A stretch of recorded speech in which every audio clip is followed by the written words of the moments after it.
were the stakes for you? Like looking at it personally and professionally, like if this didn't work out, like what were you looking at?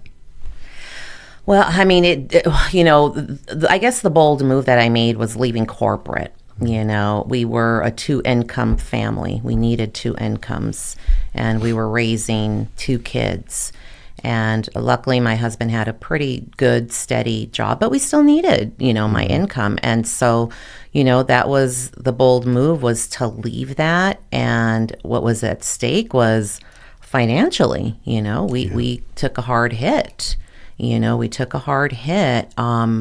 And, we got caught up in the '08 thing, and what happened then, right? So we had huge loss, right, with our property, and we had to restructure our lives. But if I wouldn't have made that decision, if we wouldn't have made that decision to do that, I think our family would have suffered in the long run.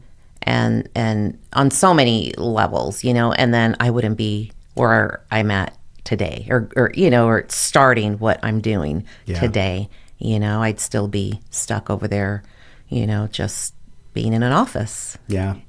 The '08, did you ever see the movie The Big Short?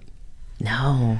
So the movie The Big Short is really interesting. So it has Christian Bale, Batman, and he's kind of like this, he has, I think he's portraying somebody with autism and very into numbers and just can kind of like see patterns. And so he's like really good at like identifying trends. And then it has Steve Carell in it, and I think there's some other people I can't recall, but those are the 2 big guys.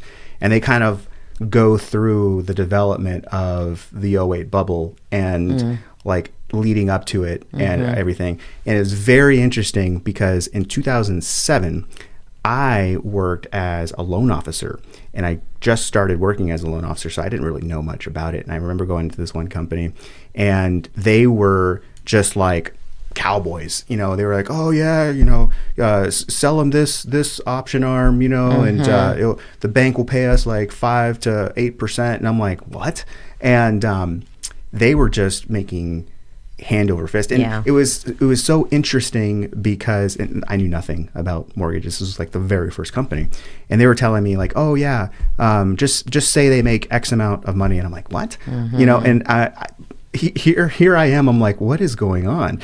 And I went out and bought a book. I bought a book on like loan origination, because I was like, something don't feel right. And I was like reading up on it, and I was like asking all these questions to my manager because I'm like, well, the book says this, and like, why are we doing this? And I asked too many questions. They fired me. So I'm like, oh, okay.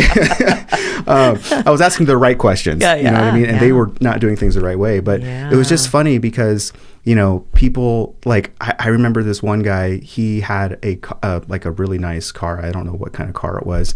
And the license plate, I said like, screw Section 8 or something like that. And I'm like, and I think that was like one of the regulations or something. I don't know too many details about it, but about like lending and all this other stuff. And they were just basically defying the law, and no one was doing anything about it, which is so it's mind boggling now. But back then it was like people like, and I remember towards the end, I was actually working for a legit company, and I was trying to help people get out of these loans.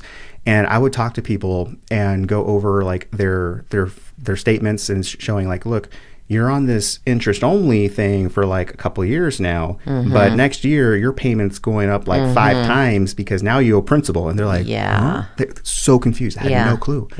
It's just amazing too. I think though now the education level on mortgages is way up.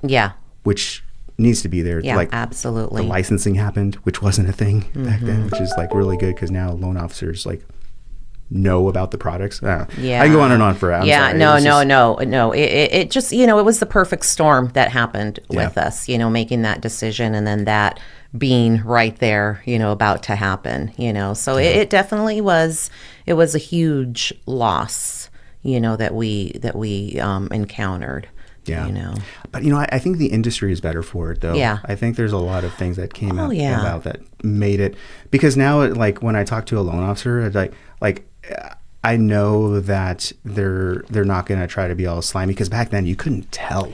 Like, there were loan officers, you're like, what is this guy, like, legit? Because they would just like fill out an application, take your money. Yeah, you know what I mean? it was the Wild West. Yeah, it was. It was.